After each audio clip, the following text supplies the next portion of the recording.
Это актуальное интервью в студии Сергей Михедов. Здравствуйте. В Якутии добыча нефти и газа продолжает расти. Нельзя не отметить колоссальную работу в газификации районов.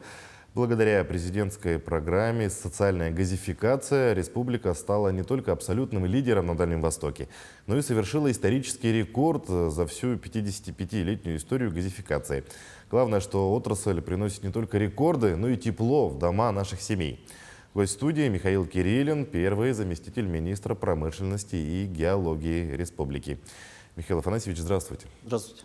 В апреле 2021 года президент Владимир Путин дал старт масштабной догазификации, то есть бесплатному подведению газа к земельным участкам жителей регионов Российской Федерации. Вот как продвигается эта работа у нас в Якутии? Да, действительно, в 2021 году по указу главы президента страны начала работу программа социальной газификации. В эту программу у нас сегодня вовлечены 10 муниципальных образований, 2 городских округа. В этом году у нас по плану стоит газификация, строительство газопроводов вводов к 2500 домовладениям. На сегодняшний день план перевыполняется. По итогам 8 месяцев у нас план перевыполнен на 120%. То есть мы сегодня являемся лидерами. Да, действительно, из года в год вовлечение финансирования со стороны «Газпрома» увеличивается. Начиная с 2022 года мы начали привлекать в республику финансирование за счет единого оператора газификации, то есть «Газпрома». И данная работа будет продолжаться в последующие годы. По республике сегодня определен региональный оператор газификации, это компания «Сахатранснефтегаз», которая выполняет работы в Ленском районе, в Вилюйской группе и в центральных районах. Также по Мининскому району сегодня определен региональным оператором газификации «Айхал-Трансгаз». Вот, как ранее озвучено, сегодня планово перевыполняется. Сегодня уже более 35% построено газопроводов, вводов, подключены уже внутридомовые газовое оборудование, уже люди пользуются природным газом в этих населенных пунктах. Поэтому очень большая работа проводится по республике. Вот существуют ли какие-либо льготы, да, например, при прокладке сетей от забора до фундамента дома или для покупки газового оборудования? Но по требованию программы социальной газификации мы должны газифицировать, охватить 100% все домовладения в тех населенных пунктах, где пришел газ. То есть это домовладения должны иметь правоустанавливающие документы, все дома, участки должны иметь документы, соответственно. Ну и, конечно, мы бесплатно подводим в рамках данной программы газопроводы вводы к земельным участкам. Ну и, соответственно, в республике сегодня работает ряд мер поддержки граждан, да, на подключение к газовым сетям. Это, в первую очередь, по линии Министерства труда материальная помощь в объеме 150 тысяч на домовладение. Если раньше данной субсидией использовались малоимущие граждане, сегодня мы расширили, по поручению главы республики, расширили перечень получающих данную субсидию. В первую очередь, это, конечно же, участники СВО, их семьи. Ну и, конечно же, с 2023 года по поручению главы это все многодетные семьи без учета размера доходов. То есть вне зависимости от дохода многодетные семьи имеют право получать 150 тысяч рублей на подключение своих домов к приобретение газового оборудования и подключение непосредственно к газовым сетям. Вот. Также по линии Министерства промышленности работает программа по переходу с централизованного отопления на газово-автономное отопление. Это возмещение затрат до 75%, не более 150 тысяч. Тоже многие сегодня граждане пользуются данной поддержкой. Сегодня по итогам 8 месяцев мы уже помогли данную поддержку получили более 900 семей в республике. То есть только в этом году. Это в этом году всего мы планируем выделить 130 миллионов рублей с правительства, с бюджета республики на помощь нашим гражданам на подключение к газовым сетям. И, конечно же, раньше такого объема финансирования по поддержке граждан не было. И именно в этом году, в прошлом году мы начали большую поддержку, и в этом году достигли максимальных показателей 130 миллионов, более 130 миллионов. И эта поддержка будет продолжаться. Мгм. Ну, цифры серьезные, да. Смотрите, да, ну, может быть, возникают какие-то трудности, да, при реализации программы. Что вы можете здесь отметить? Но граждане должны, во-первых, для получения вот, данной мер поддержки должны обращаться к администрации населенных пунктов, администрации районов, также по городскому округам это, конечно же, управы. Ну, соответственно, сегодня во всех муниципальных образованиях и городских округах образованы штабы, да, где сегодня определены ответственные лица, и они вовлечены в всю эту работу. То есть работа с населением, работа с ресурсоснабжающими предприятиями, региональным оператором газификации и так далее. Поэтому здесь, в принципе, мы наладили работу, а никаких больших проблем мы здесь не видим. Мгм. А вот какие районы вы бы могли выделить, да, вот по тому, как они исполняют программу президента? Ну, конечно, у нас лидером является город Якутск. Мы знаем, здесь ну, 1/3 населения проживает, да, ну, соответственно, очень много микрорайонов, которые новые застраиваются, которые необходимо газифицировать и так далее.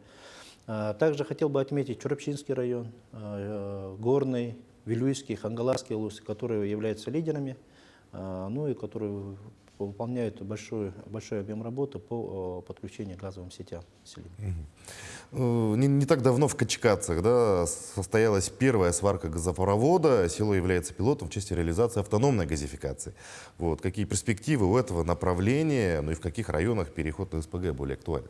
Ну, конечно же, производство сжиженного природного газа и использование сжиженного природного газа – это, конечно, перспектива. Мы видим большую перспективу.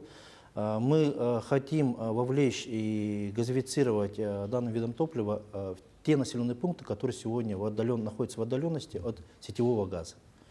Мы понимаем, что строить магистральные газопроводы к населенным пунктам, которые находятся большие расстояния, у нас ну, очень затратно, да, на сегодняшний день. Поэтому данный вид газификации, автономной газификации, он является более оптимальным, эффективным и перспективным.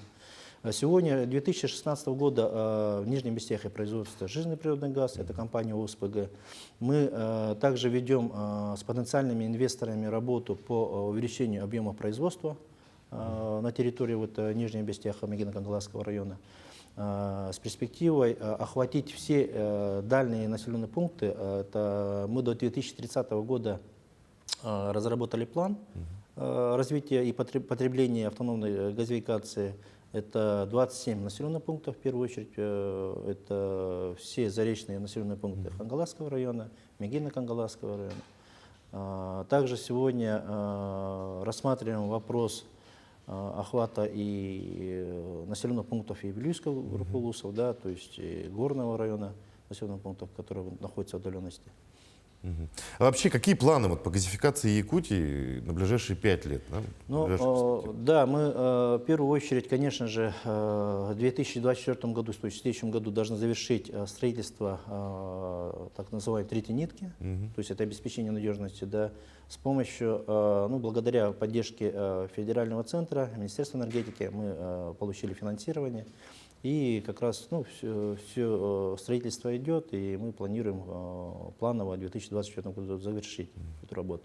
Также сегодня, в этом году пришел природный газ населенным пунктом село Абе, Жемкомский наследник Вилюйского района. Да. Также в этом году пришел газ впервые, это в населенных пунктах Харбала-1, Юринкёль Чурапчинского улуса. Также сегодня разрабатывается проектная документация, планов в этом году завершить. Это такие проекты, как межпоселковый газопровод от Силамая до Ломтука, Мегино-Кангаласский улус. Это, конечно, газификация первых населенных пунктов Амгинского улуса, Алтанцы, Гачи. Разрабатывается проектная документация. Сегодня ведется работа по строительству межпоселкового газопровода от села Бетайдях до села Алячой, Мегино-Кангаласского улуса. Тоже планируем такими интенсивными темпами данную работу завершить и в следующем году подать газ в данный населенный пункт. Конечно же, в планах в целом по республике мы, конечно, видим развитие среднетюнского газоконденсатного месторождения, это Вилюйский улус. Компания «Сахатрансветигаз» совместно с правительством ведет работу по получению увеличения объемов добычи на данном лицензионном участке. Это совместно с «Газпромом» проводится работа. Но в перспективе, если мы достигнем договоренности с «Газпромом», то получим возможность газифицировать заречье Верхневилюйского улуса, это 12 населенных пунктов. И в перспективе мы, конечно же, видим газификацию Нюрбинского улуса с этого месторождения. Это очень большая работа. Более 300 километров газопровода будут построены. Да, то есть это огромный, не только огромный объем работы, но и большой объем финансирования нужно для этого. Вот, кстати, напомните, пожалуйста, да, куда люди могут обратиться со своими возникшими вопросами по плану газификации или вообще газификации? Ну, у нас Сахатранснефтегаз, региональный оператор газификации, в данном отношении очень проводит большую работу по информатизации населения, куда обращаться и так далее. Да. Сегодня есть единое окно компании Сахатранснефтегаз, есть приложение мобильное, есть сайт и так далее. То есть дистанционно можно обращаться и получать полностью маршрутизацию. Специалисты обучены, сегодня они пошагово могут объяснить людям, куда подавать, какие документы, ну и, соответственно, какие сроки они могут получить вот эту вот услугу. Все барьеры, все вот сроки у нас ужаты, максимально ужаты, поэтому мы как бы работаем в интересах людей. Соответственно, Сахатранснефтегаз, вот эту работу, клиентоцентричность и так далее, это все проводит. А вот какие крупные, да, инвестпроекты сегодня реализуются на нефтегазовых месторождениях Якутии? Вы уже кое-что перечислили, но вот хочется здесь... Ну, конечно, у нас Западная Якутия, это нефтегазовая провинция считается, да, республики. В крайние годы проводится большая работа с недропользователями. Ежегодно у нас объемы добычи нефти и газа растут. Конечно, это крупные, по нефти, если взять, это крупные предприятия Сургутнефтегаз, Роснефтаз, Сверхнефтегаз добыча, Алросагаз, Иркутская нефтяная компания Саханефть, Газпром, добыча Ноябрьск. У нас также по объемам добычи газа, природного газа в целом по республике растет. Конечно, это в первую очередь Чайнинское месторождение. Это поставка природного газа в Силу Сибири, магистральный газопровод в Силу Сибири. Также сегодня развивается в республике газовая генерация. То есть вы слышали, наверное, проект Новоленской АТЭС, это компания Интеррау реализует в Ленском районе. Будут построены, конечно же, инфраструктурные поставки природного газа в данный объект. Ну и, конечно, Среднебатомское месторождение будет поставляться газ и будет вырабатываться электроэнергия в Ленском районе. Также планируется строительство в Чурмане ТЭС, также перевод Нерюнгринской ГРЭС на газовое топливо. Ну что ж, не секрет, что Якутия богата газом, да, и газификация в Якутии будет развиваться. Что ж, Михаил Афанасьевич, большое спасибо, что нашли время, пришли к нам, ответили на наши вопросы. Желаем дальнейшей успешной работы на благо республики. Спасибо. А я напомню, вы смотрели актуальное интервью. Оставайтесь на нашем канале.